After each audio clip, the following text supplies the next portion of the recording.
ఈరోజు కలవకుర్తి పట్టణ కేంద్రంలో జేపీ నగర్ సంబంధించిన గురుకుల పాఠశాలకు రావడం జరిగింది. ఈ యొక్క గురుకుల పాఠశాలకు రావడానికి కారణం ఏంటంటే, ఒక 7వ తరగతి చదువుతున్న విద్యార్థిని గోపాల్ అనే సారు తన పాఠాలు చెప్పకుండా తన ఇష్టానుసారంగా తనకు చదువు రాకపోయినా చదువు వచ్చే కోణంలో చదువు చెప్తూ విద్యార్థులను క్వశ్చన్లు చేస్తూ ఆ క్వశ్చన్లకు జవాబు చెప్పలేదని అనేక సార్లు ఇబ్బందులు పెట్టడం జరిగింది. ఈ యొక్క విద్యార్థిని గతంలో కూడా ఇదే విధంగా ఇబ్బంది పెడితే వాళ్ళ యొక్క తల్లిదండ్రులు వచ్చి ఇక్కడ మా యొక్క అబ్బాయికి వీకున్నాడు, అలాంటి పనిష్మెంట్ చేయొద్దని చెప్పినా అదేవిధంగా మళ్ళీ రిపీట్ చేయడం జరిగింది. 100 నుంచి 150 గుంజీలు తీపిచ్చి ఆ యొక్క విద్యార్థి లేవలేని పరిస్థితిలో ఈరోజు ఉన్నాడు. కేవలం దీనికి కారణం ఏమంటే ఇక్కడున్న ప్రిన్సిపాల్లు, ఇక్కడున్న ఉపాధ్యాయులే అని తెలియజేస్తున్నాను.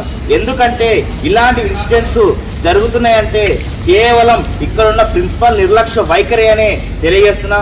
అదేవిధంగా ఇప్పుడు ప్రిన్సిపాల్ లేకపోవడంతో వైస్ ప్రిన్సిపాల్ తోటి మాట్లాడి సమాచారం తెలుసుకునే కొరకు ఆ యొక్క గోపాల్ అనే సార్ని సస్పెండ్ చేయడం జరిగింది.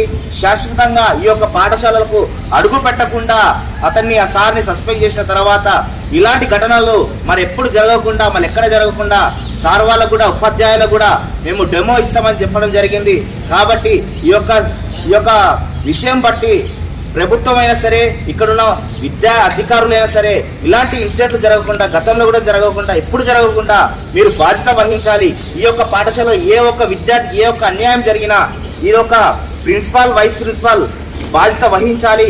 బాధ్యత వహించలేని క్రమంలో